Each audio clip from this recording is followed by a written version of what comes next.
मैत्रिणींनो, महाशिवरात्री जवळ आलेली आहे. तर महाशिवरात्री या पर्वाला आपण भगवान शंकर आणि माता पार्वतीचा विवाह सोहळा म्हणून आपण पाहत असतो.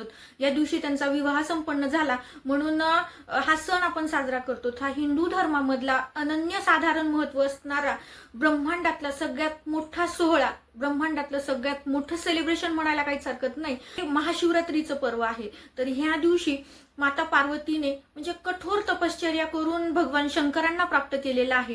तर त्यांना फक्त नवरा म्हणूनच भगवान शंकर प्राप्त करायचे होते का? त्यामागं काय कारण होतं? फक्त एक पती म्हणून त्यांना भगवान शंकराची आशा होती का? ह्या सृष्टीचं संतुलन नीट करण्यासाठी किंवा ह्या ब्रह्मांडातली शक्ती एक चांगल्या स्वरूपामध्ये निर्माण करण्यासाठी, ब्रह्मांडामध्ये एक ऊर्जा येण्यासाठी, म्हणजे काय कारण आहेत की माता पार्वतीनी भगवान शंकरांना प्राप्त करण्यासाठी हजारो वर्ष तपश्चर्या केलेली आहे आणि माता पार्वतीला सगळ्या देवांनी सगळ्यांनी त्यांना सहकार्य केलेलं आहे त्यांचा विवाह पार होण्यासाठी. तर त्यामागं कारण काय आहे? तर तो विवाह होताना भगवान शंकर हे कशा पद्धतीनं तयार झालेले होते, काय काय त्यांनी परिधान केलेलं होतं. कारण आपण एक विवाह सोहळा म्हटलं की आपण वेगवेगळ्या प्रकारच्या शेरवानी म्हणजे वेगवेगळ्या प्रकारचे आपण ड्रेस घालून, पेहराव घालून तयार होत असतो. तर त्यावेळेस विवाह सोहळ्यामध्ये भगवान शंकरांनी काय काय परिधान केलं, त्यांचा मेकअप कुणी केला, त्यांना सजवलं कुणी,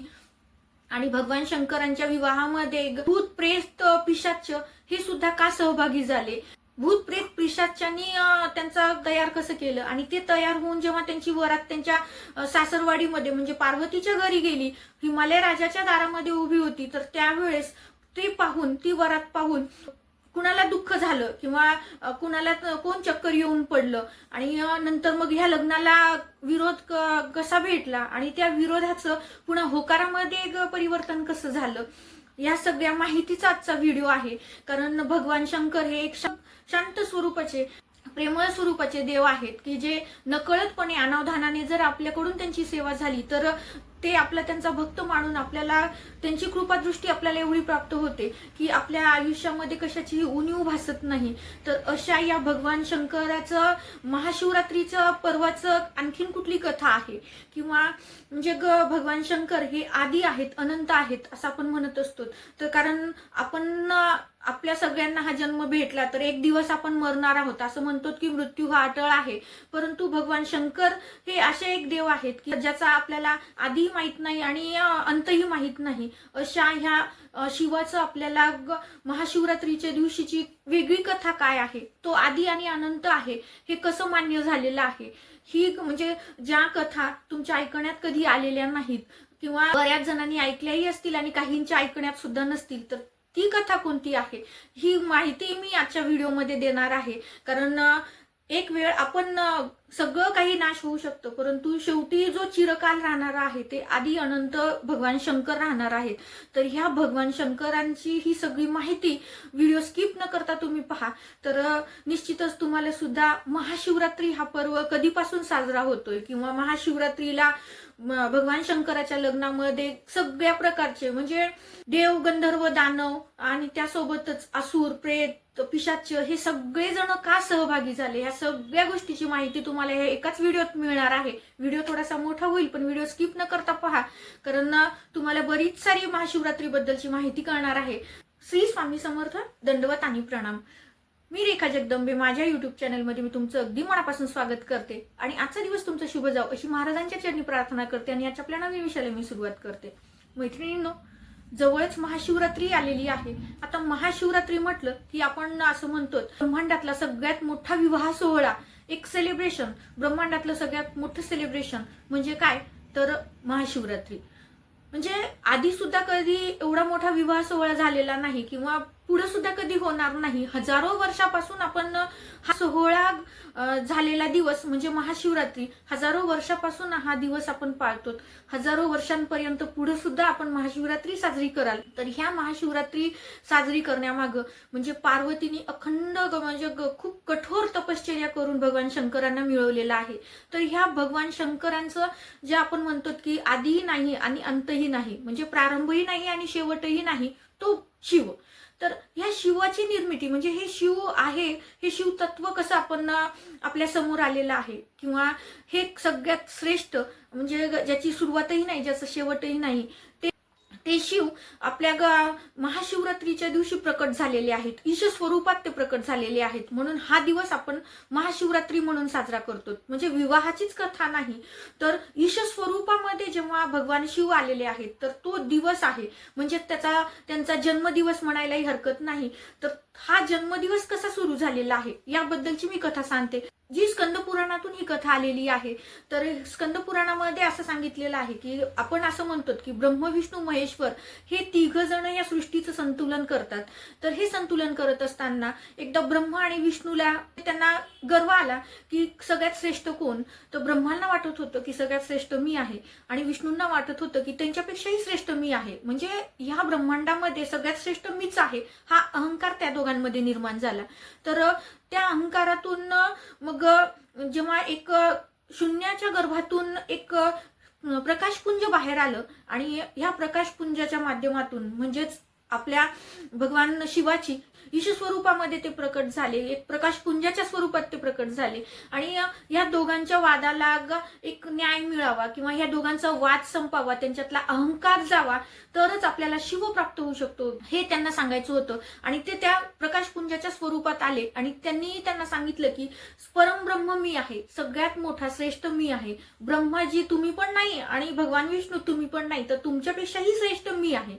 तर त्यावेळेस मग ह्या दोघांमध्ये वाद सुरू झाला की नाही, आम्हीच दोघांपैकी एक जण श्रेष्ठ. तर त्यावेळेस त्या प्रकाशपुंजाने सांगितलं की मी प्रकाशपुंज आहे, तर माझी सुरुवात कुठून आहे आणि माझा शेवट कुठं आहे हे तुम्ही जर शोधलं, तर जो कोणी हे गुढ शोधणार आहे की माझ्या अस्तित्वाचं म्हणजे सुरुवात कुठून आणि शेवट कुठून, हे जर तुम्ही शोधलं, जो कोणी शोधेल तोच या ब्रह्मांडातला सगळ्यात श्रेष्ठ पुरुष राहील. तर त्यावेळेस भगवान विष्णूंनी सांगितलं की मी तुमची सुरुवात शोधतो आणि मीच श्रेष्ठ आहे हे तुम्हाला दाखवून देतो. तर ब्रह्माजी असं म्हटले की मी तुमचा अंत शोधतो, आणि जिथं तुमचा शेवट आहे ते तुम्हाला मी शोधून दाखवतो, आणि मी प्रूफ करतो की मी सगळ्यात श्रेष्ठ आहे. आणि मग दोघांनी पण ठरवलं त्याप्रमाणे एक जण शेवट शोधण्यासाठी आणि एक जण सुरुवात शोधण्यासाठी निघाले. तर शेवट शोधण्यासाठी ब्रह्म हे आकाशाकडे वळाले, आणि एका हंसाचं त्यांनी रूप घेतलं आणि आकाशाकडे झेपावले. आणि भगवान विष्णू हे वराह अवतार घेऊन पाताळामध्ये त्या शक्तिपुंजाची किंवा त्या प्रकाशपुंजाचा सुरुवात कुठं आहे ते शोधण्यासाठी ते पाताळामध्ये गेले. तर ते वराह अवतारामध्ये गेलेले आहेत. वराह अवतार तुम्हाला माहितच आहे, श्रीकृष्णाचे जे 10 अवतार आहेत त्यामधलाच हा एक वराह अवतार. तर हा वराह अवतार घेऊन ते पाताळात गेले.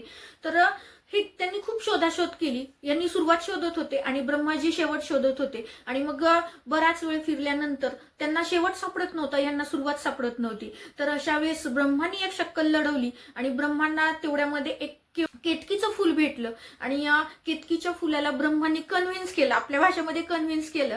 तर ब्रह्माजी केतकीच्या फुलाला म्हटले की तू माझ्यासोबत चल, आणि तिथं गेल्यानंतर जो तो प्रकाशपुंज आहे त्याला तिथं तू दाखवून दे की आम्ही शेवट पाहिलेला आहे. तर फक्त एक प्रूफ म्हणून त्यांनी केतकीच्या फुलाला घेतलं. तर त्यामुळे म्हणजे केतकीला सुद्धा शाप मिळालेलाच आहे. ती वेगळा व्हिडिओ घेऊन येणार आहे. या दोघांच्या संगनमतानं ते दोघं पण आले, म्हणजे बराच वेळ फिरल्यानंतर शेवट सापडला म्हणून केतकीच्या फुलाला घेऊन ब्रह्मजी आले. आणि मग भगवान विष्णू सुद्धा तिथे आले. परंतु भगवान विष्णू नतमस्तक होऊन नम्रतेने सांगितलं की मला काही तुमची सुरुवात सापडलेली नाही, सुरुवात कुठं झालेली आहे या प्रकाशपुंजाची हे मी काही शोधू शकलो नाही, म्हणून त्यांनी विनम्रतेने तिथे सांगितलं. परंतु ब्रह्माजीने मात्र केतकीला समोर करून सांगितलं की आम्ही दोघांनी तुमचा शेवट पाहिलाय, आणि याच्या एक प्रूफ म्हणून केतकीचं फुल आहे. या पद्धतीने त्यांनी ब्रह्मानी म्हणजे त्यांची बाजू मांडली. परंतु शिव स्वरूपामध्ये म्हणजे ईश स्वरूपातल्या शिवाला ह्या गोष्टीचा खूप राग आला, आणि ह्या गोष्टीमुळेच भगवान ब्रह्मांना श्राप मिळाला की त्यांची आज कुठंही पूजा होत नाही. फक्त राजस्थानमध्ये पुष्कर नावाचं गाव आहे, त्या गावातच एक मंदिर आहे जिथं ब्रह्मांचं पूजन केलं जातं. पण इतर कुठंही कोणत्याही दिवशी आपण ब्रह्माचं पूजन करत नाही. त्यामुळे ब्रह्म हे पूजले जात नाहीत, कारण त्यांनी भगवान शिवांना खोटं बोललेलं आहे, आणि त्यांचा शेवट सापडला म्हणून हे खोटं सांगितलं. या कारणामुळं त्यांचं पूजन आज कुठं पण केलं जात नाही. म्हणजे आपण असं भगवान विष्णूंची, भगवान शंकरांची मंदिरं खूप पाहतो, परंतु आपल्याला ब्रह्मदेवाचं मंदिर कुठेही पाहायला भेटत नाही, किंवा ब्रह्मदेवाचा एखादा दिवस आपण साजरा करत नाही की या दिवशी ब्रह्माची पूजा केली जाते. तर ह्या शापाच्या कारणामुळं ब्रह्मदेवाचं पूजन केलं जात नाही. आणि मग त्यावेळेस ठरलं की श्रेष्ठ ब्रह्म पण नाही आणि विष्णू पण नाही, जे प्रकाशपुंज ईश स्वरूपामध्ये आलेलं आहे, तर हे आधीही ज्याला नाही, ज्याला अंतही नाही, हे ईश स्वरूप म्हणजे शिवस्वरूप त्यावेळेस निर्माण झालं. आणि तो म्हणजे शिवस्वरूपामध्ये, ईश स्वरूपामध्ये ते प्रकाशपुंजाच्या स्वरूपात बाहेर पडलं. आणि ते ठरलं की ज्याला आधी नाही आणि अंतही नाही, असं हे शिव आहेत, सगळ्यात श्रेष्ठ शिव आहेत. म्हणजे एक दिवस आपण मरणार आहोत, म्हणजे जे जे कोणी जन्माला आलेलं आहे त्याला प्रत्येकाला मरण हे अटळ आहे, प्रत्येकांना मृत्यू हा शाश्वत आहे, परंतु जे चिरकाल टिकणार आहे, ज्याचा अंत नाही, अशा फक्त शिव आहे, हे त्या दिवशी मान्य झालं. म्हणजेच काय, तर त्या दिवशी शिवाच्या त्या प्रकाशपुंजाच्या स्वरूपामध्ये, ईश स्वरूपामध्ये त्यांचा जन्म झाला. आणि त्यामुळं हा दिवस आपण महाशिवरात्री म्हणून, म्हणजे शंकरांचं अस्तित्व अंश त्या दिवशी आपल्याला सगळ्यांना कळालं, श्रेष्ठत्व कळालं. आणि म्हणजे थोडक्यात काय, तर तो त्यांचा जन्मदिवस, हा जन्मदिवस म्हणून आपण महाशिवरात्री साजरी करतो. ही एक स्कंद पुराणातली एक कथा आहे. त्यासोबतच आता आपण असं म्हणतो की पार्वतीचा आणि म्हणजे शंभूंचा हा विवाहाचा दिवस सुद्धा आहे. तर असंच यामागची दुसरी कथा ही की हा विवाहाचा सोहळा आहे. तर या विवाहाच्या सोहळ्याला म्हणजे पार्वतीला सगळ्या देवतांनी मदत का केली, या विवाहाला कोण कोण उपस्थित होतं. जेव्हा ब्रह्माने ही सृष्टी निर्माण केली तेव्हा सगळं म्हणजे सगळ्यामध्ये चेतना जरी असली तरी सुद्धा ऊर्जा कशामध्येच पाहायला मिळत नव्हती. कारण सतीच्या विरहामध्ये भगवान शंकर हे तपश्चर्येसाठी बसलेले होते. आणि त्याच्यामुळं म्हणजे इकडे काय घडतंय या गोष्टीपासून अनभिज्ञ भगवान शंकर हे एकांतात जाऊन वैराग्य धारण करून बसलेले होते. तर त्या वैराग्याचं गृहस्थामध्ये रूपांतर करायचं होतं. कारण या सगळ्या ब्रह्मांडामध्ये चेतना जरी असली तरी ऊर्जा कुठलीच नव्हती, ऊर्जा नव्हती, आनंद नव्हता, उत्साह नव्हता, सगळे जागच्या जागी सगळं स्तब्ध झालेलं होतं. ती स्तब्धता दूर करण्यासाठी ब्रह्माने शक्तीची पूजा केली. आणि शक्ती स्वरूपामध्ये जेव्हा आई भगवती त्यांना प्रसन्न झाली आणि त्यांनी वर दिला की हिमालय राजाच्या पोटी मी पार्वती म्हणून जन्माला येते. आणि हे जे म्हणजे सगळं अचेतन झालेलं आहे, चेतना असून सुद्धा ऊर्जा कशात नाही, आनंद कशात नाही, तर तो आनंद, तो ब्रह्मांडातला उत्साह पुन्हा आपल्याला कायम ठेवायचा आहे किंवा पुन्हा तो ब्रह्मांडात आणायचा आहे. त्यासाठी मी पार्वतीच्या रूपामध्ये मी हिमालय राजाच्या घरी जन्म घेते आणि शिवाचं वैराग्य दूर करून गृहस्थ आश्रमात आणते की जेणेकरून आपल्या या सृष्टीचं संतुलन तयार होईल, असा आशीर्वाद शक्तीने ब्रह्मांना दिला. आणि हिमालय राजाच्या घरी पार्वती जन्माला आली. मग ह्या पार्वतीने भगवान शंकरांना मिळवण्यासाठी हजारो वर्ष तपश्चर्या केली. आणि हजारो वर्ष तपश्चर्या केल्यानंतर त्यांना शिव प्राप्त झाले. किंवा एक दिवस असा आला की त्या दिवशी शिवशक्तीचं मिलन झालं, शिवशक्ती विवाह झाला. तो दिवस म्हणजे महाशिवरात्री. ह्या गोष्टींसाठी सगळ्या देवतेंनी पार्वतीला सहकार्य केलं. तिच्या तपश्चर्येमध्ये कुठले विघ्न आले तर ते विघ्न दूर करण्याचं काम सगळ्या देवतेंनी केलं. कारण ह्या सृष्टीचं संतुलन महत्वाचं होतं. या ब्रह्मांडामध्ये एक ऊर्जा महत्वाची होती आणि ती ऊर्जा निर्माण करण्यासाठी, थांबलेलं जग पुन्हा सुरळीत करण्यासाठी सगळ्या देवांनी पार्वतीला मदत केली. आणि एक दिवस उजडला, तो म्हणजे फाल्गुन माघ मधले महाशिवरात्रीचा दिवस. आणि या दिवशी शक्ती आणि शिवाचं मिलन झालं, शक्ती आणि शिवाचा विवाह संपन्न झाला. तर या विवाहामध्ये प्रेत पिशाच का आले होते यामागे सुद्धा एक कथा आहे.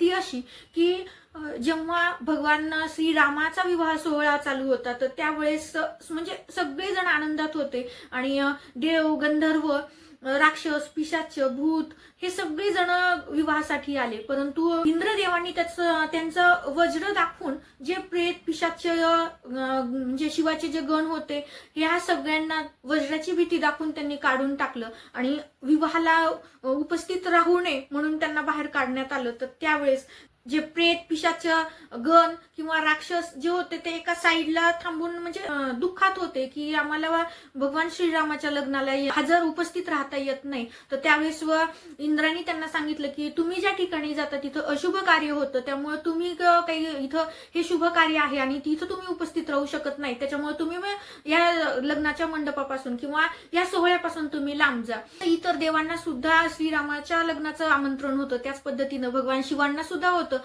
आणि जेव्हा भगवान शिव समोर आले तर त्यावेळेस त्यांना असं दिसून आलं की प्रेत पिशाच आणि जे शंकराचे गण वगैरे होते ते सगळे एका बाजूला, म्हणजे त्यांच्या चेहऱ्यावरती एक नाराजगी होती आणि ते एका साईडला बसून होते. तर मग भगवान शंकरांनी विचारलं की तुम्ही नाराज का आहात? तर त्यावेळेस त्यांनी सांगितलं की इंद्रांनी आम्हाला वज्राची भीती दाखवली आणि आम्हाला या लग्नाच्या उत्सवामध्ये आम्हाला सहभागी होऊ नका म्हणून सांगितलं, आम्ही अशुभ म्हणून सांगितलं, मग आम्ही अशुभ आहोत तर आमची निर्मिती का केली?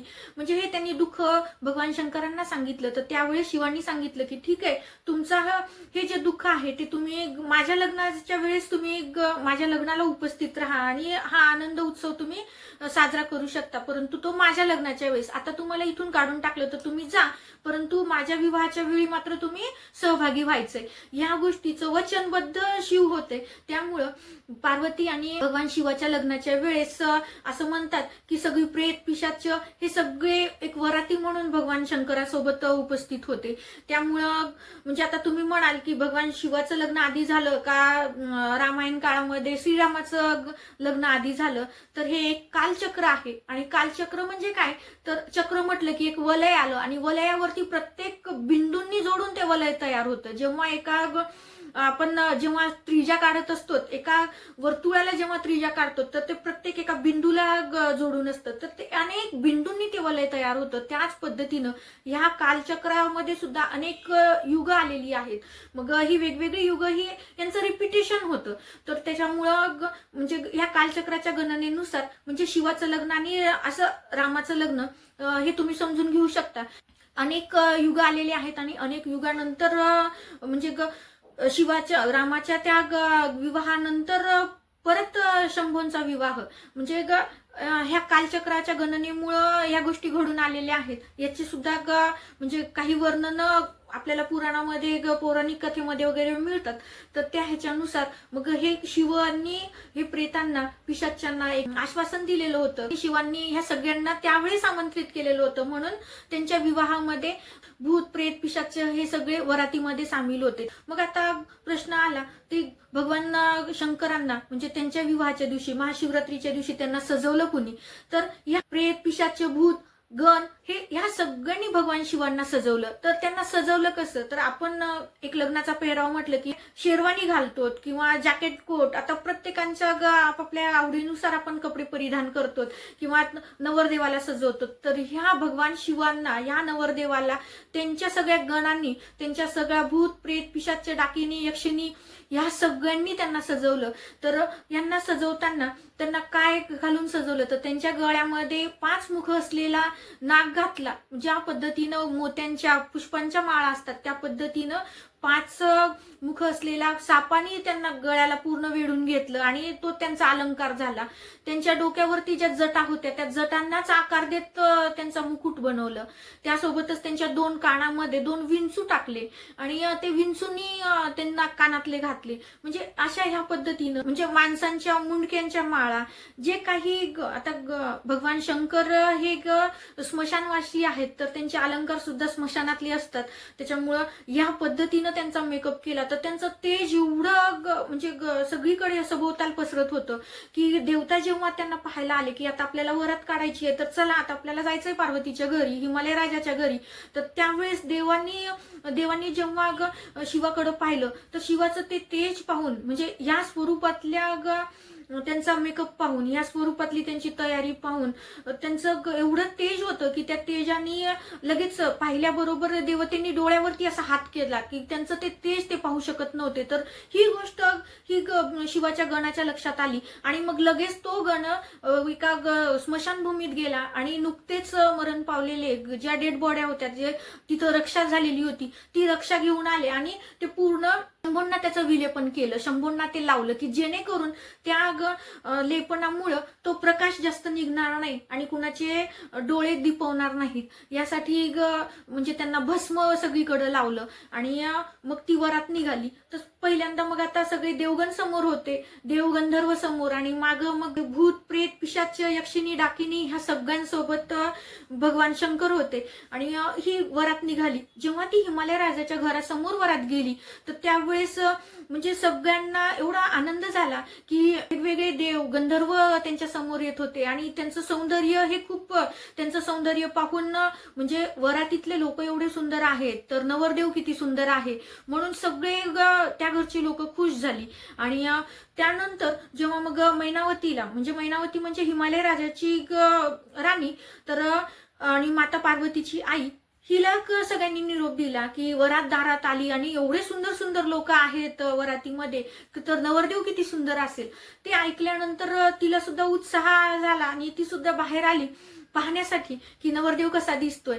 तर जेव्हा देवगण गंधर्व समोर गेले आणि त्याच्यानंतर आले ते भगवान शंकर, ते शंकरासोबत कोण होतं तर त्यांचे गण होते, त्यांचे भूत प्रेत पिशाच्य यक्षिणी डाकिनी ह्या सगळ्यांना पाहून आणि त्यांचा तो भस्म लावलेला किंवा नाग गळ्यात असलेला, डोक्यावर जटा असलेला असं जे स्वरूप भगवान शंकराचं मैनावतीनं पाहिलं आणि त्यावेळेस ती चक्कर येऊन पडली. आणि तिने मग कसं बस तिला त्यात म्हणजे तिला जागा आणली आणि तिला उठवलं.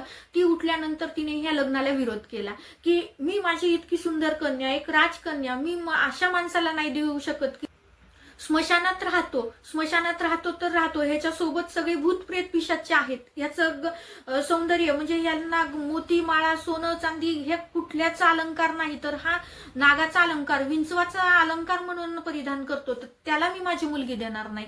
म्हणून मग मैनावतीने हट्ट धरला आणि ते लग्न मोडण्यासाठी ती पुढाकार घेतला. तर त्यावेळेस सगळ्या देवांनी गंधर्वांनी मग भगवान शंकरांना विनंती केली की तुमची इच्छा होती की तुमच्या गणांनी, प्रेतांनी, भूतांनी, पिशाच्यांनी तुमचा मेकअप केला, तर तुम्ही म्हणजे तुम्हाला तयार केलं तर तुम्ही करू दिलं, तर एक संधी आम्हाला सुद्धा द्या आणि आम्हाला सुद्धा या विवाहामध्ये तुम्हाला तयार करू द्या. आणि मग अशी विनंती केली. आणि मग आता भगवान शंकर तर भोळे आहेत आणि शांत आहेत, ते सगळ्यांचं मन राखण्याचा प्रयत्न करतात. तर त्यावेळेस त्यांनी सगळ्या देवांना सुद्धा अनुमती दिली आणि मग तो आधीचा सगळा मेकअप काढून टाकला. आधीचा सगळं त्यांचं जे तयार केलेलं होतं ते सगळं साफ करून घेतलं आणि मग पुन्हा त्यांना तयार केलं. आणि पुन्हा तयार करून मैनावतीच्या समोर मग सगळ्या देवांनी विनंती केली की तुम्ही एकदा ते स्वरूप पाहून घ्या. आणि मग त्यावेळेस जेव्हा मैनावतीच्या समोर भगवान शंकर आले तर त्यांचं ते रूप पाहून मैनावती एवढी भारावून गेली. तर त्या रूपाला आपण चंद्रशेखर या नावाने ओळखतो आणि त्या दिवसापासून भगवान शंकरांना चंद्रशेखर म्हणतात. तर एवढं ते सुंदर रूप पाहून मैनावती पुन्हा खुश झाली आणि तिने त्या विवाहाला संमती दिली. आणि ह्या पद्धतीनं महाशिवरात्रीच्या दिवशी भगवान शंकरांचा विवाह संपन्न झाला. कारण ब्रह्मांडामध्ये जे काही खूप सुंदर आहे, आपण असं जे मानतो, जे सौंदर्य आहे ते सगळं भगवान शंकरांच्या ठाई आहे.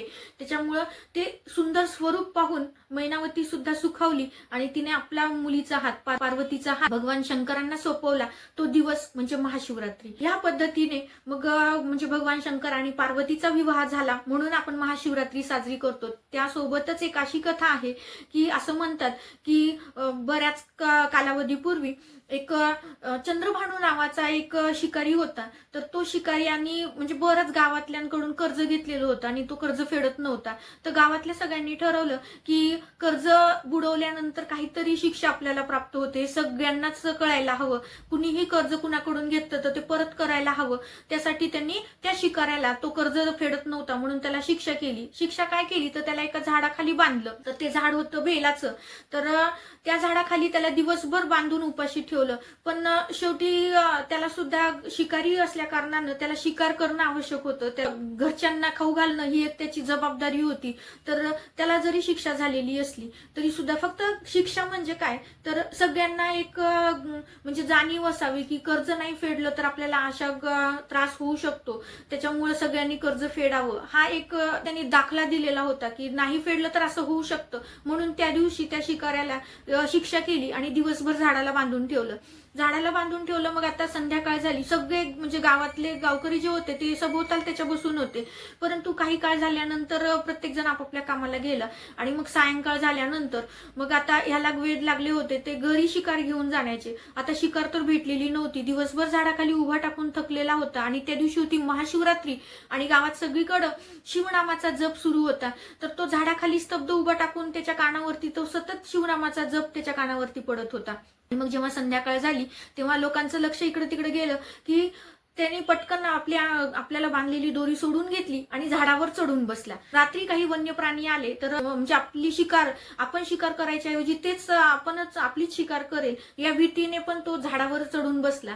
आणि झाडावर चढून बसल्यानंतर मग त्याला एक मनात शंका आली की आपण झाडावरती जर डुकली मारली तर आपण खाली पडलं तर एखादं वन्यजीव येऊन आपल्याला खाऊन जाईल. तर ह्या भीतीपोटी त्याने काय केलं की झाडाची पानं तोडून खाली टाकायला सुरू केली की जेणेकरून म्हणजे त्याच्या चेतना जागृत राहतील किंवा त्याला झोप लागणार नाही. कारण आपण असं म्हणतो की कुठलंही काम जर करत असाल तर आपल्याला झोप येत नाही आणि काम जर नसेल तर आपल्याला डुलकी लागते. मग ती डुलकी लागू नये म्हणून त्याने एक एक पान झाडाचं खाली टाकायला सुरू केलं आणि खाली होती महादेवाची पिंड. तो एक एक पान तोडून रात्रभर महादेवाच्या ह्याच्यावरती टाकत होता. तर त्याच्या कडून म्हणजे नकळत 3 सेवा घडल्या. जे दिवसभर त्याला झाडाला उभं केलेलं होतं तर त्याचा उपवास झाला, त्याला खायला प्यायला काहीच भेटलेलं नाही. म्हणजे एक व्रत त्याच्याकडून व्रताचा जे नियम आहे उपवास तो त्याच्याकडून घडला. त्यानंतर दुसरी गोष्ट म्हणजे बेलाचा त्यांना अभिषेक महादेवावरती रात्रभर करत राहिला. त्याला झोप लागू नये म्हणून त्याने ते रात्रभर बेलाची पानं खाली टाकली आणि ती महादेवावरती पडली. आणि दिवस होता महाशिवरात्रीचा, जो गावातून त्याला सतत शिवनामाचा आवाज येत होता. म्हणजे शिवनामाचा त्याचा जप झाला आणि बेल पानाचा अभिषेक झाला आणि उपवास सुद्धा घडला. नकळत या गोष्टी त्याच्याकडून घडून गेल्या. आणि मग एक दिवस ही गोष्ट घडून गेली आणि काही काळानंतर त्याचा मृत्यू झाला. मृत्यू झाल्यानंतर मग त्याला यम घ्यायला आले नाही तर गण घ्यायला आले. तर मग त्यांनी गणाला विचारलं की मी तर कधीच महादेवाची भक्ती केलेली नाही आणि तुम्ही मला का घ्यायला आलात. तर त्यावेळेस त्या गणांनी सांगितलं की तू जरी नास्तिक असलास, तू जरी कधी शंभूची पूजा भक्ती केलेली नसली तरी सुद्धा नकळतपणे का होईना महाशिवरात्रीच्या पर्वाचा जो पर्वकाळ जो होता त्या काळामध्ये तुझ्याकडून त्या सगळ्या सेवा घडल्या गेल्यात. तुझ्या कानावरती सतत शिवाचं नाव पडत होतं. म्हणजेच काय, तुझ्याकडून तो जप घडला. दिवसभर तुला उपाशी ठेवलं त्याच्यामुळे तुझ्याकडून उपवास घडला. आणि तू रात्रभर जागरण करण्यासाठी पान जे तोडलंस ते बेलाच्या झाडाचं पान होतं आणि खाली शंभूंची शिवपिंड होती, त्यावरती नकळतपणे का होईना तुझ्याकडनं अभिषेक घडत होता. त्यामुळं तुझं पुण्य फळाला आलं. हे नकळत केलेलं पुण्यफळ तुझं फळाला आलं आणि शिवगण आम्ही तुला घ्यायला आलो होतो. म्हणजे पहा, नकळत केलेल्या भक्तीमधून सुद्धा शंभू जर आपल्याला एवढं काही देत असतील तर कळत केलेल्या जाणतेपणे केलेल्या भक्तीतून आपल्याला शंभू किती काय देऊन जातील हे विचार करण्याची गोष्ट आहे. त्याच्यामुळे ह्या भोळ्या शंकराचं जर पूजन आपण महाशिवरात्री या पर्वाच्या दिवशी केलं तर निश्चितच आपल्या आयुष्यात येणाऱ्या सगळ्या समस्या दूर होतात. कारण शेवटी आदी आणि अंत नसलेल्या ह्या शिवाचं जर पूजन केलं, कारण एक दिवस आपण सगळे जाणार आहोत परंतु अंती काय राहणार आहे तर फक्त शिव राहणार आहे. तर त्या शिवाचं पूजन या महाशिवरात्रीच्या पर्व काळामध्ये जर आपण केलं तर निश्चित आपल्याला कुठल्याच गोष्टीची आयुष्यात कमी भासणार नाही. किंवा मग तुम्हाला म्हणजे आता वेगवेगळे ज्योतिर्लिंग आहेत, त्या वेगवेगळ्या ज्योतिर्लिंगाचं वेगवेगळं महत्व आहे. अर्थप्राप्तीसाठी किंवा कर्जमुक्तीसाठी वेगवेगळ्या शिवाची जे 12 ज्योतिर्लिंग आहेत त्याचं वेगवेगळं महत्व आहे. त्या वेगवेगळ्या ठिकाणी आपण नाही जाऊ शकत हे मी पण मान्य करते. सगळ्यांनाच ज्योतिर्लिंगाच्या ठिकाणी जाऊन शिवाचं भजन करणं पूजन करणं शक्य नाही. तर आपापल्या घरी आपण या दिवसाचं महत्व साधून, या दिवसाचं औचित्य साधून आपल्याला शिवाचं पूजन करायचंय. माता शक्तीचं, शिवशक्तीचं आपल्याला पूजन करायचंय. कारण हा विवाह सोहळा शिवशक्तीचा आहे. यांच्या विवाहामुळे पुन्हा एकदा पुनर्जीवित ब्रह्मांड झालेलं आहे. त्यामुळं हा उत्सव आपण या दिवशी मोठ्या प्रमाणात शिवतत्व जागृत झालेलं असतं, शक्तीचं तत्व जागृत असतं. त्यामुळे जर या तत्वामध्ये आपल्याला विलीन होऊन जर आपल्याला शिवशक्तीची भक्ती करता आली तर निश्चित आपण ती करायला हवी. तर ह्या अशा वेगवेगळ्या कथा होत्या ज्या माझ्या वाचनात आल्या, त्या मला तुमच्याशी शेअर करायच्या होत्या. आवडल्या असतील तर लाईक करा, शेअर करा. आपल्या चॅनलवरती नवीन असाल तर चॅनलला सबस्क्राईब करायला मात्र विसरू नका. अशाच एका नवीन व्हिडिओ सोबत किंवा आता महाशिवरात्रीचे व्हिडिओ आजपासून सुरू झाले तर सगळे तुम्हाला महाशिवरात्रीच्या सेवा कोणत्या आहेत ह्या सगळ्या गोष्टींची माहिती तुम्हाला पाहिजे असेल तर आपल्या चॅनलशी कनेक्ट व्हा, चॅनलला सबस्क्राईब करा. तर निश्चितच सगळे तुम्हाला माझे व्हिडिओ पाहायला मिळतील. तर मैत्रिणींनो, सगळ्यांना माझ्याकडनं महाशिवरात्रीच्या खूप साऱ्या शुभेच्छा. ब्रह्मांडातल्या सगळ्यात मोठ्या उत्सवाच्या दिवशी आपल्याला मोठ्या प्रमाणात सेवा करायची आहे, मोठ्या प्रमाणात शिवतत्व आपल्याला प्राप्त करायचं आहे. त्यामुळं सगळ्यांनी जशा होतील त्या पद्धतीनं सेवा करा. काहीच तुम्हाला घडत नसेल तर एक लोटा जल म्हटल्यासारखं फक्त एक जल अभिषेक शंभूंच्या पिंडीवरती, आपल्या घरात जी शिवपिंड आहे त्यावरती करा. निश्चित भगवान शिव तुम्हाला भरभरून देतील, यात ती मात्रही शंका नाही. तर शिवतत्वामध्ये आपल्याला विलीन होऊन ह्या सेवा करायच्या, तर निश्चित फुल नाही फुलाची पाकळी समजून ज्या घडतील त्या सेवा तुम्ही करा. हे व्रत महाशिवरात्रीच्या ह्या पर्वाचं व्रत तुम्ही करा, तर निश्चित तुम्हाला फलप्राप्ती होईल. तुम्ही केलेल्या सेवेची फलप्राप्ती निश्चितच तुम्हाला होईल. तर श्री स्वामी समर्थ. दंडवत आणि प्रणाम.